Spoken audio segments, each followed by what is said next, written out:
Movie के शुरू में हम एक बच्ची को बैले डांस करते हुए देखते हैं। डांस क्लास के बाद वो अपनी बड़ी सी गाड़ी में बैठकर अपने महलनुमा घर की तरफ बढ़ जाती है और इस वक्त पर हम नोटिस करते हैं कि 6 लोग इस एबिगेल नामी बच्ची पर नजर रखे हुए थे। वो गाड़ी का पीछा करते हुए इसी तरह एबिगेल के घर एंट्री भी कर लेते हैं, जिसके बाद ये लोग इंजेक्शन लगाकर उसे बेहोश भी कर चुके थे। लेकिन असल मिशन उसे यहाँ से निकाल कर बाहर ले जाना था और बच्ची के डैड के घर आने पर ये लोग तकरीबन पकड़े ही जाने वाले थे। पर अपनी होशियारी दिखाते हुए सभी की नजरों से बचकर वो एबिगेल को किडनैप करके एक ओल्ड मेंशन में ले ही आते हैं, जहाँ पहले से ही इस किडनैपिंग का मास्टरमाइंड लैम्बर्ट उनका वेट कर रहा था। उसने प्लान किया था कि वो एबिगेल की किडनैपिंग के बदले उसके अमीर डैड से $50 मिलियन की मांग करेगा। पैसे मिलने के बाद वो इन सबको इनका हिस्सा, जो तकरीबन हर एक के पास $7 मिलियन आता, वो देकर इन सबको इनके इस काम से छुटकारा दे देता। पर तब तक के लिए 6 लोगों के इस पूरे ग्रुप को एबिगेल को इसी मेंशन में बांध कर रखना था। यानी किडनैपिंग के बाद एबिगेल की सिक्योरिटी की भी जिम्मेदारी इन्हीं की थी। हाँ, और सबसे जरूरी बात, लैम्बर्ट इनसे कहता है कि यहाँ का एक रूल है, कोई अपना असल नाम, असली पहचान किसी को नहीं बताएगा। सब एक दूसरे को बुलाने के लिए यहाँ नकली नाम यूज करने वाले हैं, जो नाम इन्हें लैम्बर्ट ही देकर गया है। लैम्बर्ट इन सब से इनके फोन भी ले चुका था ताकि पुलिस इन्हें ट्रैक न कर पाए। और साथ ही एक आखिरी इंस्ट्रक्शन वो जाने से पहले उन्हें ये देता है कि एबिगेल की आंखों पर पट्टी बंधी रहेगी और उसके रूम में जोई के अलावा कोई नहीं जाएगा। उसे नहीं पता चलना चाहिए कि कितने लोगों ने मिलकर उसकी किडनैपिंग की। लैम्बर्ट ने इन सब के पूछने के बावजूद भी अभी तक इन्हें ये नहीं बताया था कि एबिगेल किसकी बेटी है। इन्हें अभी तक बस यही खबर थी कि एबिगेल के डैड एक मिलियनर है, यानी बहुत ही अमीर इंसान। लैम्बर्ट के जाने के बाद ये लोग टाइम पास करने के लिए एक दूसरे के बारे में ही गैस करना शुरू कर देते हैं। जो लोगों को पहचानने में माहिर थी, वो फ्रैंक को एक पुलिस डिटेक्टिव बताती है, जो कि 100% करेक्ट था। उसके सामने जो लड़की बैठी थी वो हैकर थी। लोगों के अकाउंट्स हैक कर करके,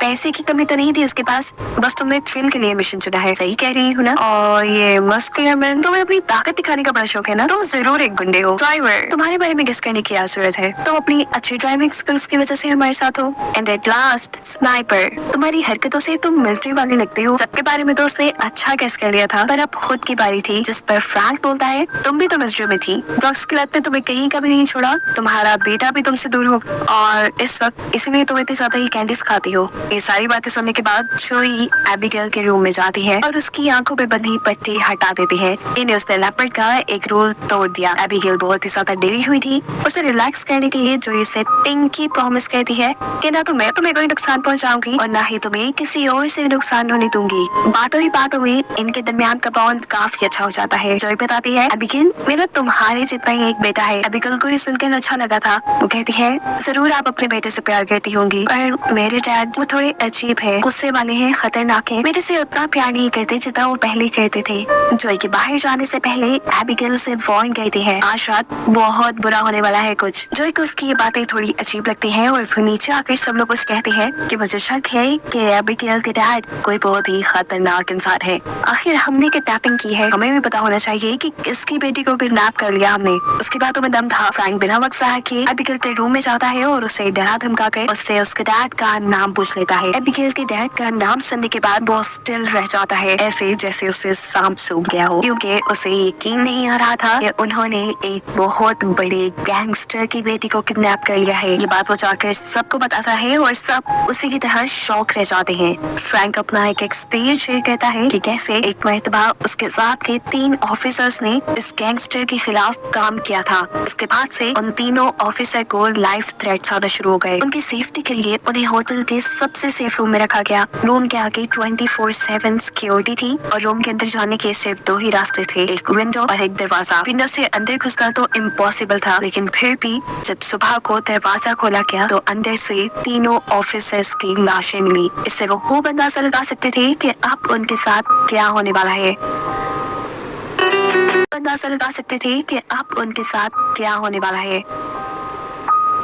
यहाँ सभी खौफ से पागल हो चुके थे, सिवाय ड्राइवर के, क्योंकि उसे यहाँ किसी कहानी पे यकीन नहीं था। कुछ देर बाद वो किसी काम से बेसमेंट में जाता है और देखने को मिलता है कि किसी ने उसके ऊपर हमला कर दिया है। वो जोर से चीख मारता है और हैकर को उसकी चीख सुनाई दे जाती है। वो चेक करने के लिए जाती है तो देखती है कि उस ड्राइवर का किसी ने गला काट दिया था। घबराई हुई वो वापस उनके पास आकर बताती है इनको कि हम पर हमले होना शुरू हो चुके हैं। ये सुनकर स्नाइपर कहता है, यार मुझे पैसे नहीं चाहिए, मैं तो यहाँ से भाग रहा हूँ। वो और फ्रैंक जैसे ही इस मेंशन से बाहर निकलने की कोशिश करते हैं तो यहाँ का एडवांस सिक्योरिटी सिस्टम एक्टिवेट हो जाता है। पूरे घर के खिड़की और दरवाजों के आगे मेटल शील्ड्स आ जाती है, जिसका मतलब है कि अब ये लोग यही कैद होकर रह गए हैं। इन लोगों को ये भी पता था कि बिल्डिंग में कोई किलर भी है जो इनको मारने वाला है, इसलिए ये सब लोग होशियार बैठे हैं। जो एबिगेल से पूछने के लिए जाती है, क्या तुम्हें इन सभी अटैक्स के पीछे कुछ पता है? यहाँ एबिगेल उसे बताती है कि असल में फ्रैंक मेरे डैड का आदमी है और जब वो मेरे रूम में आया था तो उसने मुझे धमकाया कि मैं किसी को भी इस बारे में ना बताऊं। ये सुनते ही जोई गुस्से में आ चुकी थी। इससे पहले कि वो फ्रैंक के पास जाती, पीछे मुड़कर वो देखती है कि स्नाइपर का भी मर्डर हो चुका है।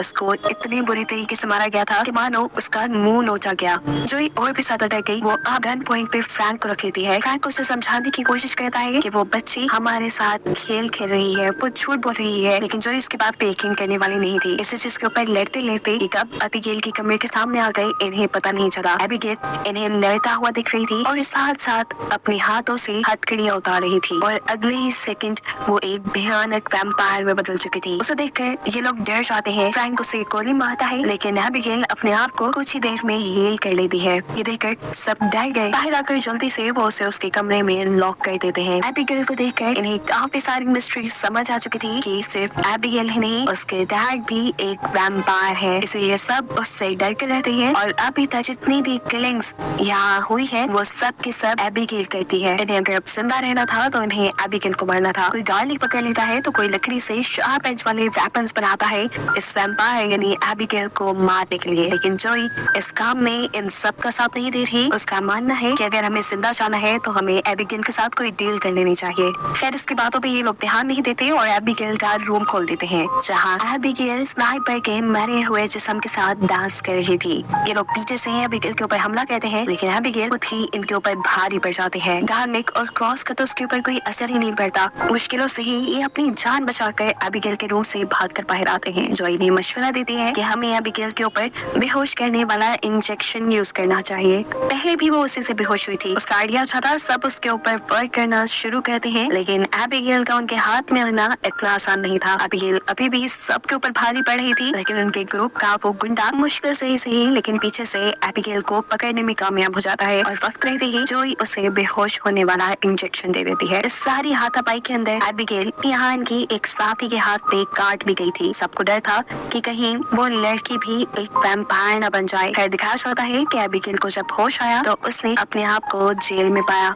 ये लोग एबिगेल से बात करते हैं और उससे पूछते हैं कि आखिर तुम चाहते क्या हो, और यहाँ इन्हें सबसे खतरनाक हकीकत ये पता चलती है कि असल में इन्होंने एबिगेल को नहीं बल्कि एबिगेल ने इन्हें किडनैप किया है। ये सब एबिगेल की ये प्लानिंग थी और लैम्बर्ट एबिगेल के लिए काम करता था। देखने में चाहे एबिगेल एक छोटी सी बच्ची है, लेकिन वो इस दुनिया में 100 सालों से रह रही है। वो इन सबसे कहती है कि तुम लोग यहाँ इसलिए हो कि तुम लोगों ने किसी न किसी तरीके से मेरे डैड को नुकसान पहुँचाया है, जिसमें से हैकर ने एबिगेल के डैड के अकाउंट्स को हैक करके उनके मिलियंस ऑफ डॉलर्स चुरा लिए थे। फ्रैंक ने उसके डैड के खिलाफ इन्वेस्टिगेशन की थी। जोई जो कि एक मिलिट्री डॉक्टर थी, उसने ड्रग्स के नशे में एबिगेल के डैड के साथ ही का गलत ऑपरेशन कर दिया था, जिससे उसके डैड को बहुत नुकसान हुआ। उसकी बातें सुनकर जोई उससे कहती है, मैं ये बात जानती हूँ कि तुम्हारे डैड अब तुमसे प्यार नहीं करते। तुम उनके लिए जो कुछ भी कर लो, जितने भी जतन कर लो, वो अब तुम्हारी तरफ देखेंगे भी नहीं।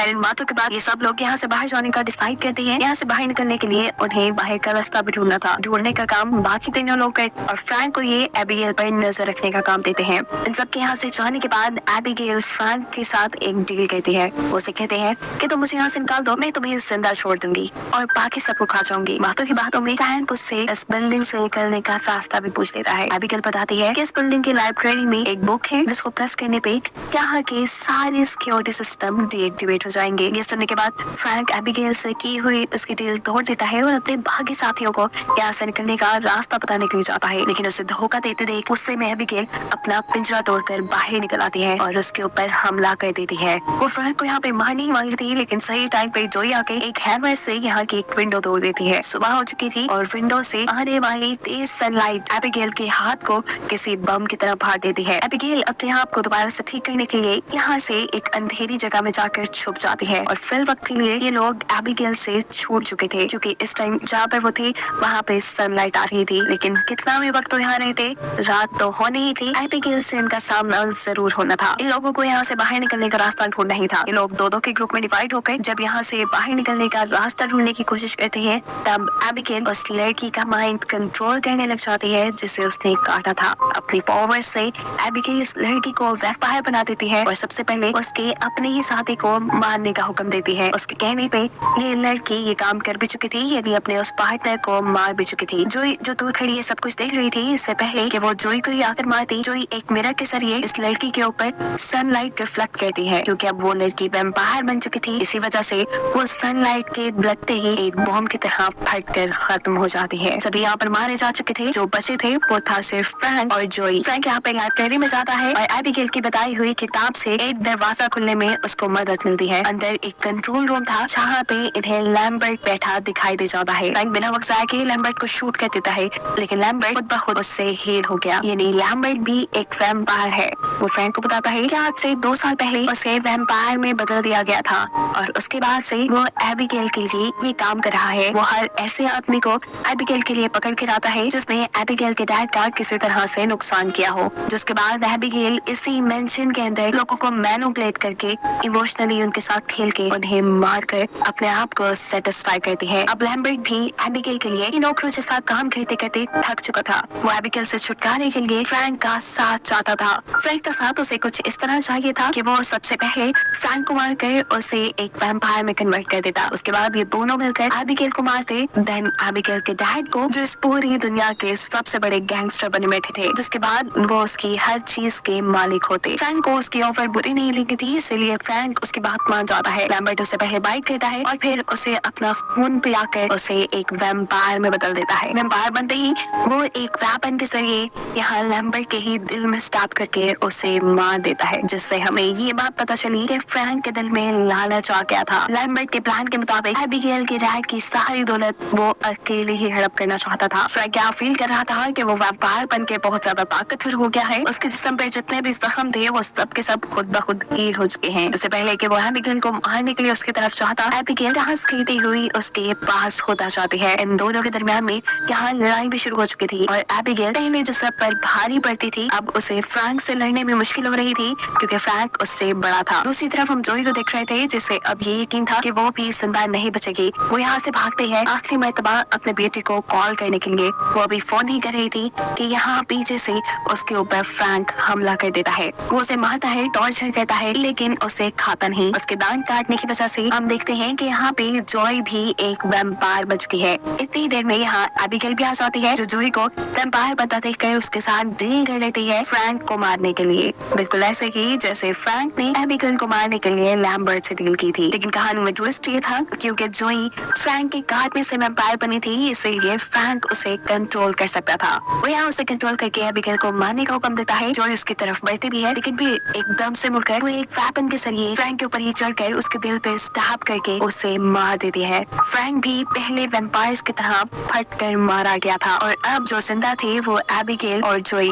मरने की बारी जोई की थी, लेकिन एबिगेल उसे नहीं मारती क्योंकि पहले से ही जोई ने एबिगेल के साथ अच्छा बिहेवियर रखा था, इसलिए एबिगेल की जोई के साथ बॉन्डिंग हो चुकी थी। वो यहाँ जोई से कहती है, तुम आजाद हो, तुम यहाँ से जा सकती हो जोई। और हाँ, ये ना समझता कि तुम वापस आने के बाद एक वैम्पायर बनी रहोगी। तुम जिस वैम्पायर के काटने से वैम्पायर बनी थी वो मर गया है और अब जैसे ही उसके काटने के जख्म तुम्हारे ऊपर से ठीक होंगे, तुम पहले की तरह इंसान बन जाओगी। जोई खुश थी, वो यहाँ से बचकर भागने ही वाली थी कि इतने में ही यहाँ एबिगेल के डैड एंट्री कर लेते हैं। उनको तो फ्री में अपना डिनर मिल गया था, वो उसे पकड़ कर खाने ही वाले थे, लेकिन यहाँ एबिगेल अपने डैड को रोक लेती है और कहती है, डैड आप इसे नहीं खाएंगे, इसने मेरी जान बचाई है। इस टाइम उसके डैड उसकी बात मान लेते हैं और जॉय से कहते हैं कि 1 सेकंड से पहले यहाँ से बाहर चली जाओ, इससे पहले कि मेरी नीयत खराब हो। जॉय भी यहाँ से भाग जाती है और कहानी के लास्ट सीन में हम उसे